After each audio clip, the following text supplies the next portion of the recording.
Salut à tous, c'est moi, Rupert Var. Je suis de retour pour continuer la série de livres audio, en quelque sorte, que j'ai commencé sur Twitch il y a quelques temps. J'ai fait une petite pause estivale, mais là je suis prêt pour reprendre. Donc pour rappel, je vais ici lire un ou deux chapitres de mon premier tome, du premier tome de ma saga Drums, qui est une saga de dark fantasy, qui est très sombre, parfois très violente aussi. Donc je préviens, c'est plutôt déconseillé aux moins de 12 ans. Après, je vais un peu me la censurer moi-même, puisque on est sur Twitch, pour éviter de me faire ban. Il y a des passages que je vais sauter, je pense. Alors la dernière fois, j'avais lu le résumé d'introduction, puis le prologue, et la fois suivante, les deux premiers chapitres, il me semble. Donc là, on peut commencer avec le chapitre 3 qui s'appelle Pahana, et qui se passe encore à un endroit différent des quatre choses que j'ai lues précédemment, on va dire. On peut commencer. Pahana. Pour célébrer la puissance des Trois, les Nokewa avaient pris l'habitude d'organiser une grande fête qui s'étalait sur 3 jours et 3 nuits. Pendant cette période appelée Pahana, on accrochait des multitudes de décorations dans toute la cité. Des centaines de guirlandes colorées et de bouquets de fleurs pendaient du toit des basses maisons acaristéliennes.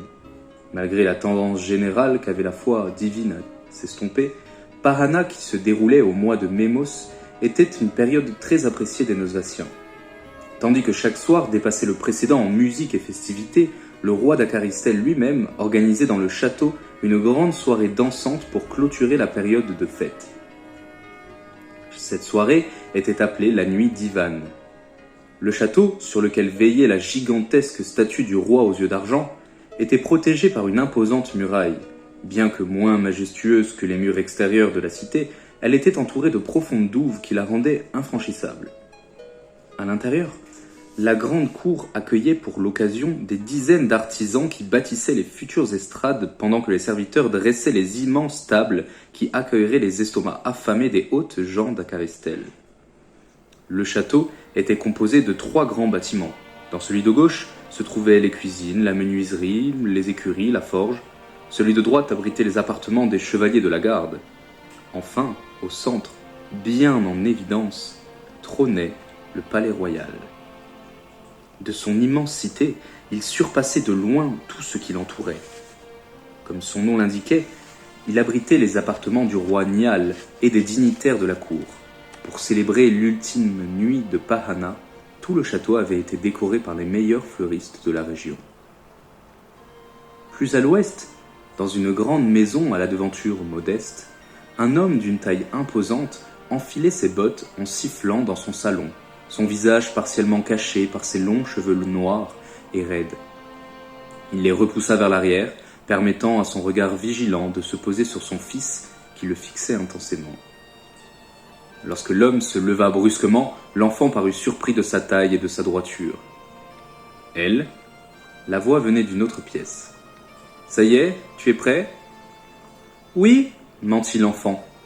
On entendit des pas pressés, puis une femme d'environ 25 ans fit son apparition.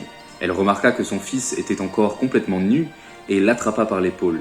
« Je t'ai déjà dit de plus me mentir. Erlir, tu ne dis rien ?» Clara dévisagea son époux, occupé à observer la scène en souriant. Ce sourire s'effaça de son visage lorsqu'il vit l'expression de sa femme. Pourtant, l'air sévère qu'il adopta sonna faux. « Et la dure !» s'exclama-t-il sans conviction. « Habille-toi immédiatement, sans quoi tu ne viendras pas avec nous. » L'enfant prit ses jambes à son cou et fila dans sa chambre. Ses parents le suivirent un instant des yeux en riant de ses fesses blanches qui gigotaient au rythme de sa course. « J'adore quand tu prends ta grosse voix, » chuchota Clara d'un air enjôleur. « Moi j'adore quand tu fais croire aux petits que c'est moi qui donne les ordres. » Elle le bouscula en riant et ils s'embrassèrent. Après plusieurs minutes, elle alla vérifier l'avancée des préparatifs de son fils lorsqu'elle pénétra dans la chambre et la dure jouait avec une figurine en bois, toujours nu comme un verre. Erlir Ganegan n'avait que 16 ans lorsqu'il épousa Clara, et ils eurent immédiatement Elaldur. Âgé aujourd'hui de 23 ans, Erlir passait ses matinées avec son cousin en camp d'entraînement afin d'entrer dans la garde royale. Par son père, qui avait été un des conseillers du roi Nial, il avait toujours appartenu aux privilégiés de la cour, mais il exécrait tout cela. Sa famille et lui sortirent de leur maison discrète quelques minutes après le début de la nuit d'Ivan. Immédiatement, l'enfant eut le plus grand mal à garder son calme au milieu de l'agitation environnante. Il tenta plusieurs fois de réaliser les pires méfaits, mais dut se résigner à ne faire qu'en rire de loin, car Clara ne le lâchait pas des yeux. Sous le regard exaspéré de sa mère, il chanta à tue-tête « Les hauts de la cour sont des coins, c'est du cul, seulement en apparence. Pendant que les hommes au gros bidon se remplissent de bourbon, leurs laides femmes au gros nichon vont dans la couche d'autres cochons. » Les Guénégans passèrent devant des dizaines de marchands qui hurlaient aux meilleurs poissons, aux plus solides draperies ou aux plus beaux bouquets. Les grands gourmands étaient agglutinés autour des échoppes de friandises qui attirèrent grandement le regard des Laldur. Plus avant, la voie s'élargissait et se chargeait davantage de décorations. Pahana était la fête des trois, mais aussi celle des fleurs. De somptueux bouquets pendaient de toutes les fenêtres, répandant leur sentence sucrée. Lorsqu'ils débouchèrent sur la grande place, Clara resserra son emprise sur son fils, car elle était noire de monde. À différents endroits, des saltimbanques, des ménestrels, des danseuses ou des cracheurs de flammes se devaient d'être au centre de l'attention. Au moyen d'efforts épuisants, les Guénécans parvinrent à se frayer un chemin et passèrent devant l'immense fontaine aux 3 sapins. Pour réfréner le besoin que ressentit Elaldur de plonger à l'intérieur, Erillir dut le distraire en lui contant la légende des cracheurs de flammes, soi-disant descendants directs des grands dragons. Même si l'enfant ne dut pas en croire un mot, il but la moindre de ses paroles avec attention.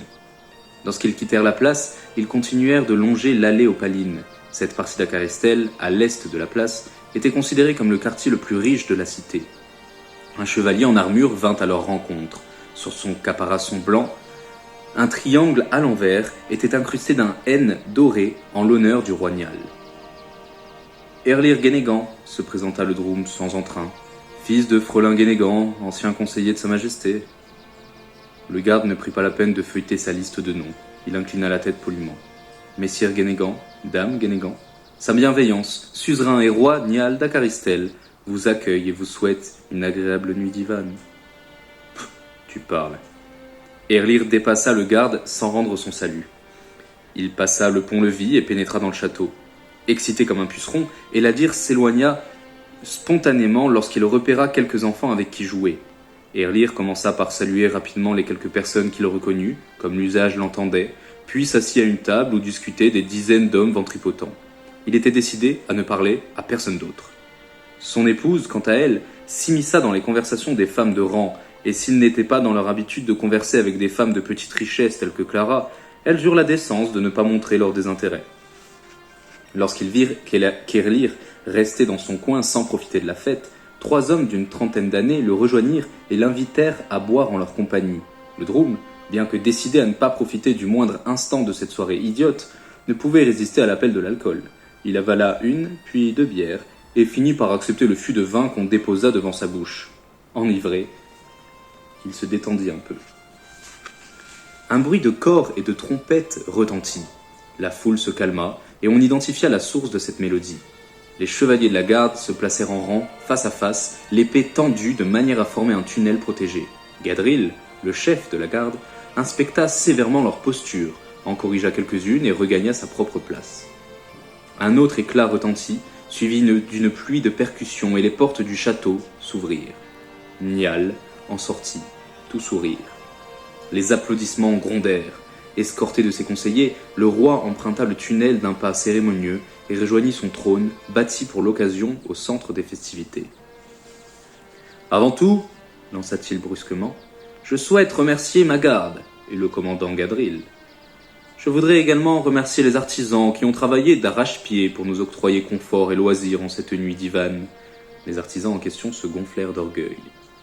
Gratitude et bonne fête de Pahana. Toute la cour vibra sous les cris de joie. « Eh bien, reprit Nial en riant faussement, qu'attendez-vous pour manger ?»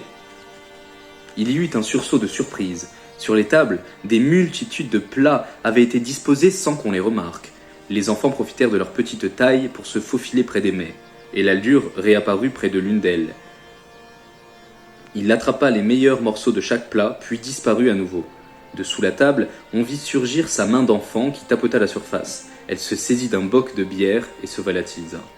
Clara surprit son geste, mais le temps d'arriver à la table et d'en soulever la nappe, et l'allure s'était déjà enfuie. Plus tard, les assiettes furent débarrassées et les saltimbanques forcèrent leur musique. Erlir était à une table, bien trop éméché pour parler convenablement. À ses côtés, 4 trentenaires riaient bruyamment en lui resservant une chope, et l'allure surgit de la foule au bras d'un garçonnet hilar. Si l'un était saoul, l'autre semblait presque agoniser. Ils volèrent quelques bijoux dans les sacoches des dames et s'amusèrent à les balancer sur la panse de gros monsieur endormi, la chope à la main. Avant que leur fils ne les embarrasse davantage, Clara décida qu'il était peut-être temps de quitter les festivités. Erlir ne trouva son sourire qu'une fois le pont-levis franchi. Ce n'était un secret pour personne qu'il haïssait tout ce qui tournait autour de l'aristocratie, mais la nuit d'Ivan était la seule occasion pour laquelle il acceptait de jouer ce rôle. Il le faisait pour sa femme et leur fils. Ils s'engagèrent à nouveau sur la Léopaline, et tandis que Clara passa une bonne partie du trajet à gronder et l'allure, Erlir laissa son esprit vagabonder. Il avait 23 ans, et était aussi proche d'atteindre son éveil qu'il l'avait été à l'âge de son fils.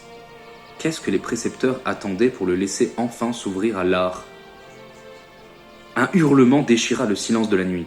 Extirpé brusquement de ses pensées, Erlir chercha bêtement son épée à sa ceinture avant de se souvenir qu'il n'avait pas l'autorisation de la porter hors du camp d'entraînement, où il l'avait laissée.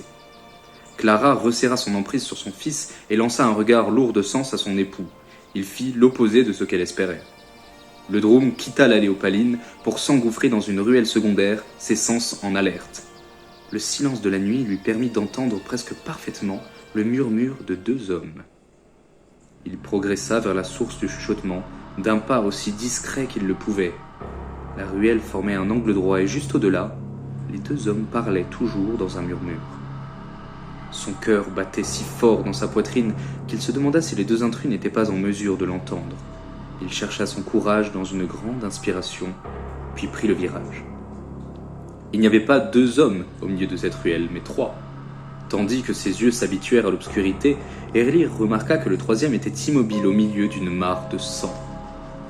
Il recula d'un pas sous le coup de l'effroi. Le 2e homme était accroupi au pied du premier et le fixait en gémissant.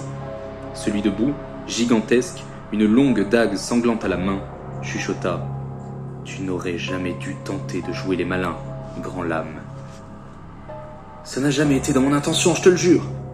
J'ai aucun lien avec cette histoire. Je t'en prie, Braillard. On est amis. » J'étais encore ami avec le cadavre à côté de toi il y a quelques minutes. Regarde comment ça s'est terminé. Grand Lame ferma les paupières et retint ses sanglots. Braillard le saisit par les cheveux et le força à tourner la tête en direction du corps. « Regarde, je te dis !» Il obéit au bord des larmes. Trancheur a décidé de trahir ses frères et son peuple. Il l'a payé de sa vie. Tu comprends comment la guilde fonctionne, n'est-ce pas ? On ne trahit pas les vengeurs. Je te l'ai dit, j'ai aucun lien avec cette histoire, crois-moi, je t'en prie. Braillard esquissa un sourire qui transperça Erlir de part en part. La faucheuse t'a vu. Lorsqu'il entendit ce nom, Grand Lame se recroquevilla davantage et laissa enfin échapper ses sanglots. Il leva la tête dans la direction d'Erlir, sans doute décidé à tenter de s'échapper, mais ne parut pas distinguer le Droum. Une terreur profonde déchirait le regard du pauvre homme. Ils m'ont obligé, Braillard, avoua-t-il. Toutes ces informations que je leur donnais, ils m'ont obligé. Tu ne connais pas leur puissance. Lorsqu'on leur désobéit, ils nous réservent un sort bien pire que la mort. Je vois. Alors, laisse-moi faire preuve de compassion. Sa dague découpa l'air en sifflant. L'éclat froid eut comme un effet de bombe dans l'esprit d'Erlir qui parvint enfin à quitter son mutisme. Il se rua sur le bourreau sans se poser de questions. Bien que le vengeur ait une carrure bien supérieure à la sienne, l'effet de surprise joua en sa faveur. Il bouscula l'assassin de tout son corps et ils s'écrasèrent tous les 2 au sol. Sous le choc, la dague sanglante échappa à son propriétaire et glissa plus loin sur les pavés. « Meurtrier !» rugit le Droum. Braillard reprit rapidement ses réflexes et projeta Erlir contre un mur. « Reste en dehors de ça !» hurla-t-il. « Les affaires des vengeurs ne regardent que les vengeurs. » Grand Lame ? Sa future victime avait disparu. Fou de rage, Le bourreau se retourna vers Erlir et le souleva par le col. Son premier coup brisa plusieurs côtes, le second lui cassa le nez. « Tu n'as pas idée de ce que tu viens de faire. Tu ne sais rien du crime que Grand Lame a commis. » Peinant à respirer tant une douleur aiguë pointait sous son buste, Erlir tenta de se défaire de l'étreinte bestiale du vengeur, en vain. L'assassin était beaucoup trop fort et massif pour lui. « Aucun crime ne mérite que l'on se fasse, tituba le Droum. Que l'on se fasse trancher la gorge dans une ruelle. Pas même la vente d'informations capitales à l'ennemi du Noswald. » Erlir ne trouva pas quoi répondre. Alors, ce n'était pas un simple meurtre, mais une exécution punitive. Les deux hommes avaient trahi le Noswald. Erlir faillit demander de quel ennemi il s'agissait, mais il fut soudain terrifié à l'idée d'en connaître la réponse. Puis il retrouva ses esprits. Peu importait que ces deux hommes aient trahi leur peuple. Leur crime ne devait pas être puni de cette manière. Pas ici, pas comme ça. Ce n'était pas de la justice, mais de la vengeance. Braillard dut lire ses doutes dans son regard, car il grimaça. Il leva à nouveau son énorme poing et l'abattit sur le visage du Droum. Juste avant de perdre connaissance, Erlir crut l'entendre murmurer « Tu comprendras bientôt que la fin justifie les moyens. J'en ai peur. » Il voulut répliquer, mais sa gorge se noua. Sa tête tournait de trop. Il réglerait ses comptes avec cet homme dans quelques secondes. Mais d'abord, ne pouvait-il pas fermer les yeux juste un instant ? L'épuisement le tirait vers les abysses. Oui, juste un instant. Il se réveilla devant les yeux inquiets de son épouse. Voilà, c'était le chapitre 3, qui s'appelait Pahana. Je vais maintenant poursuivre peut-être. Oui, je vais poursuivre avec le 4e chapitre, puisqu'il est très court. Le villageois. Les caractères et coutumes pouvaient changer du tout au tout d'un village à l'autre du Noswald. Parfois, même le physique des Noswaldiens pouvait varier. Plus ils vivaient près de la capitale, plus ils étaient ce que les Acaristéliens considéraient comme cultivés. A contrario, plus ils s'en éloignaient, plus ils étaient centrés sur leur vieille culture et imperméables aux nouvelles avancées d'Acaristel. Les villages les moins évolués étaient surtout à l'extrême sud-est du royaume. D'autres, un peu moins coupés du monde, mais à l'opposé des manières de la capitale, longeaient les frontières nord du Noswald. Dans un village très au nord, un homme marchait un bâton à la main. Il était grand. Il passait inaperçu, car il était de ces gens qu'on ne pouvait remarquer qu'en se concentrant davantage. Il n'était ni beau, ni laid. Il n'était pas plus musclé qu'un autre, mais pas gras pour autant. En fait, il était parfaitement ordinaire. Ses cheveux blonds, longs et sales, formaient de gros nœuds, gros comme des poings. Son visage était durci par sa barbe de 3 jours. Comme ses pères, il portait des vêtements rapiécés et des bottes trouées. Tandis qu'il marchait la tête baissée, ses cheveux crasseux cachant son visage, il distingua un mouvement. À sa droite, une femme épuisée par le temps lui faisait des signes vigoureux. Il haussa les épaules en soupirant. « Oui, j'y vais, vieille peau, pensa-t-il. » Sa mère le menaça du regard. Le nord du Noswald était très aride du fait de la frontière qu'il partageait avec le désert des non-nommés. Les rivières se faisaient rares et les bois ne s'étalaient jamais sur plus d'une demi-lieue. On ne pouvait ni y vivre de pêche, ni de chasse. Pour cette raison, ou pour une autre, tous les villageois du Nord étaient végétariens. Malgré leur manque de civilisation, ils étaient loin d'être des sauvages. Certains avaient un métier, chacun avait une maison ou un abri qui y ressemblait, et tous respectaient les lois qu'on avait proclamées. Les villageois du Sud-Est, eux, étaient très différents à ce qu'on en disait. Ces derniers migraient avec les saisons, peut-être même s'entre-dévoraient lorsque l'hiver était rude, et s'accouplaient entre frères et sœurs. Oscar Barnes était le seul homme de sa famille, et en cela, il se sentait responsable pour sa mère et ses sœurs. Comme tous les 3 jours, il se rendit à l'extrémité du village. Au loin, une maisonnette posée habituellement en autarcie presque totale était exceptionnellement sujette à une attention particulière. La moitié du village y était attroupée, l'autre moitié attendant à quelques mètres la langue pendue. Oscar râla. Il se fit une place parmi la foule et tenta de s'approcher de la maisonnette. On ne savait ni lire ni écrire dans les villages du Nord. Aussi, aucune enseigne n'informait les futurs clients que le maître de cette maisonnette était un marchand. Mais tout le monde le savait. Oscar attendit son tour en marmonnant. Il prépara son discours de manière à tirer les meilleurs prix des derniers fruits et légumes restants. Lorsque le moment fut proche, le marchand hurla qu'il ne lui restait plus rien. Ce fut la débandade. Terrifié à l'idée de laisser sa vieille peau de mère mourir de faim, Oscar se dirigea vers le sud immédiatement. Le prochain bois où il pouvait trouver de quoi manger était à 2 jours de marche. Aussi, il courut. Un craquement violent le mit en alerte.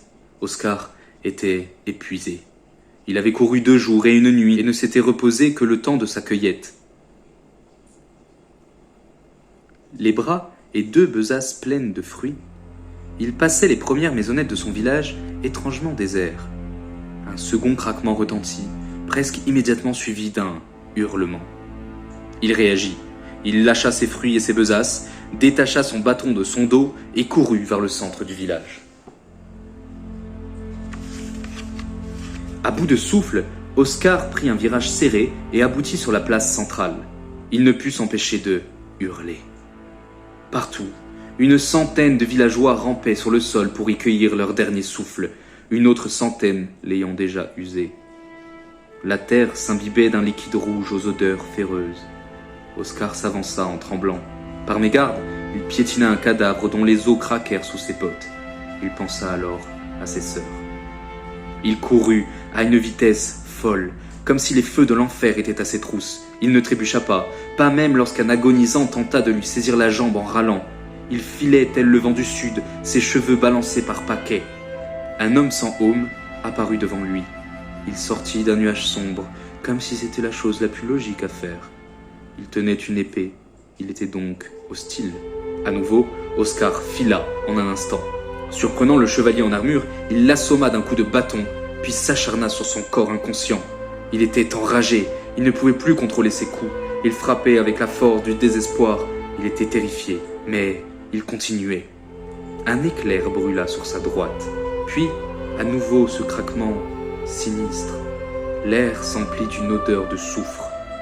Insensible à sa terreur, Oscar tourna la tête et fit face au danger. Un homme en armure noire et un masque de métal aux traits d'horreur, ce fut tout ce qu'il vit. L'éclair l'aveugla, puis le monde s'effondra. Il sentit sa poitrine se perforer et les flammes le traverser, mais il ne cria pas. Instantanément, les couleurs, les sons et les odeurs s'évanouirent. Et voilà, donc c'était le chapitre 3 et le chapitre 4 de Drums, du tome 1 de la saga Drums. En l'occurrence, celui-ci s'appelle Les 4 Orbes. Donc si vous voulez en savoir davantage sur cette saga de romans, n'hésitez pas, ils sont disponibles sur tous les sites de vente en ligne habituels. Je ne vais pas faire de pub ici, mais vous comprenez de quoi je parle. Et pour la Corse, ils sont aussi disponibles dans plusieurs librairies d'Ajaccio, de Bastia et de Corté notamment.